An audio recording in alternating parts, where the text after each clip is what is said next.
In my head, it's supposed to happen like this. 5 a.m., prayer and Bible study. 6 a.m., start getting dressed and ready. 6:30 a.m., wake up my daughter, pray together, potty, clothes, teeth, hair. 7 a.m., breakfast. 7:30 a.m., leave for school, refreshed and blessed. What really happens? 6 a.m., daughter is already awake and playing downstairs.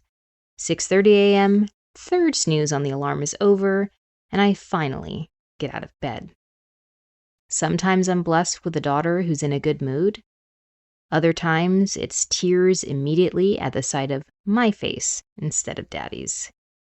Then it's a rush of, come upstairs to brush your teeth, and let's do your hair, and you didn't put your shoes on? In between questions like, Mom, can you tell me a story? Or, was great-grandpa buried? And it's not even 8 a.m. Then work. Maybe a workout. Traffic, dinner, cleanup, make lunch, homework, showers, bed, and then maybe me.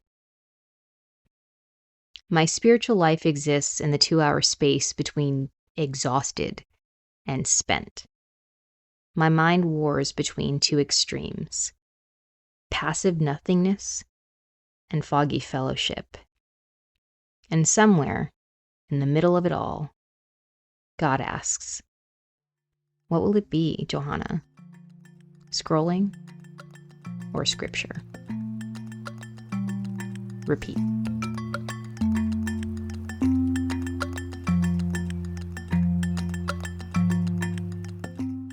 Hi, I'm Johanna Walsh.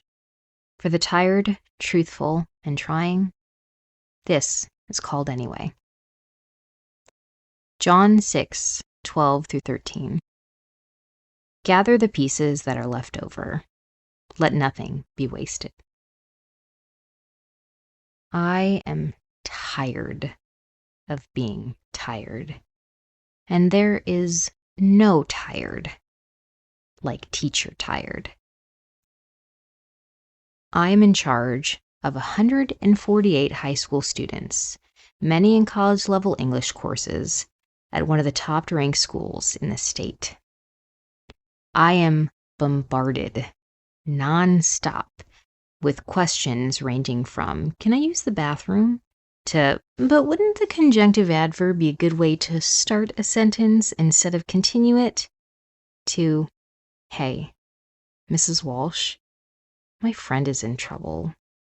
Who do I tell? When I'm not teaching high-level reading and writing, I'm grading it. I use every waking minute of my time at school, mornings, plannings, lunches, to safeguard my family time and ensure my work life does not become the focus of my home life. And sometimes that means saying no to good kids. No, you'll have to schedule a conference about your essay. Or no, on principle, I didn't respond to the panicked 2 a.m. email you sent about being unable to meet that evening's deadline. I've been nominated by the senior class 3 separate times for commencement speaker. And somehow, I still convince myself that every boundary I set is the reason I never actually win. At home, the decision fatigue doesn't end. Actually, my other job begins. My daughter wants to play. I just want to rest. So Daddy plays, and Mommy works behind the scenes, orchestrating the mundane details that keep our lives running smoothly. Tomorrow is Wednesday. Have to return the library book. Which one was it again? Thursday swim, remind Mom and Dad to pick her up a little earlier after school. What's school lunch tomorrow? Please let it be nachos. Chicken chili? Nope, packed lunch it is. What's the weather tomorrow? Lots of sun, good. Have to remind her to drink her water bottle. Friday we're traveling. Don't forget to report the absence. At 6, my daughter doesn't understand the minutia of motherhood.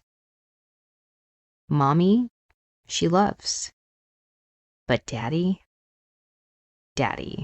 she adores.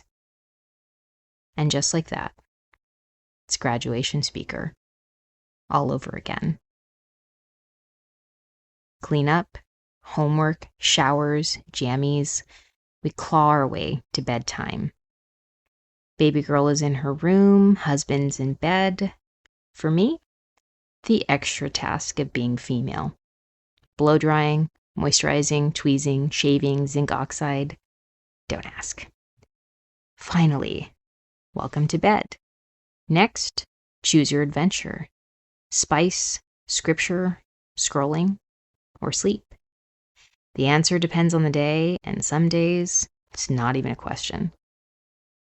As I drift, and the cycle inevitably repeats, I can sense that Jesus is there, waiting, even for the leftovers.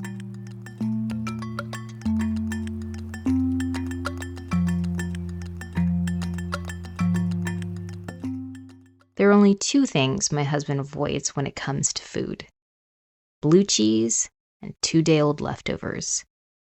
The blue cheese, I'll never understand.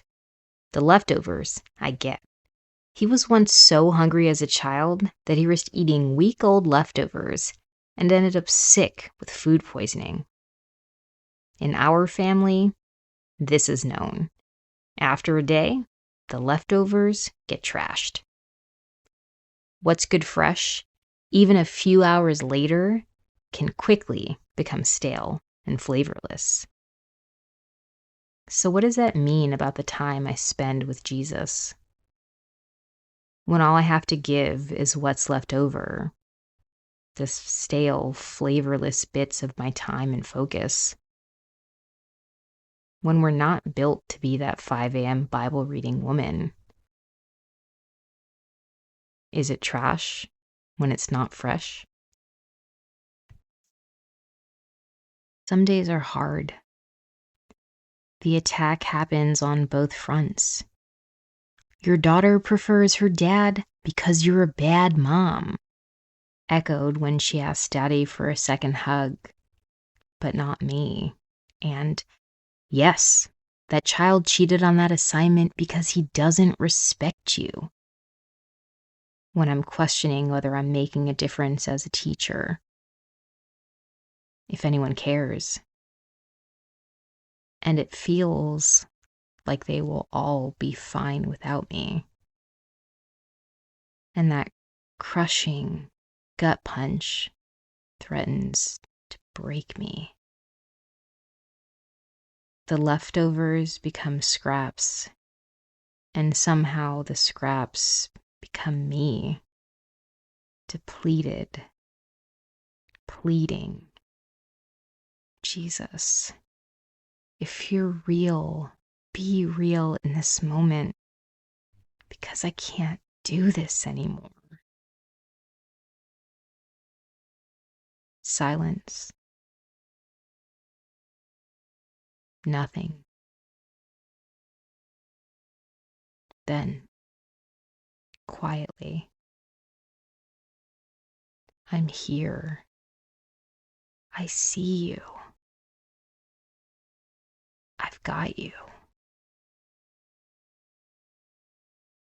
I wish I could tell you the moment was shiny and loud, that Jesus gave me the right verse or sent someone right away. It wasn't. He didn't. But he stayed. And in that quiet, I could slowly breathe again. Because he always gathers what's left over.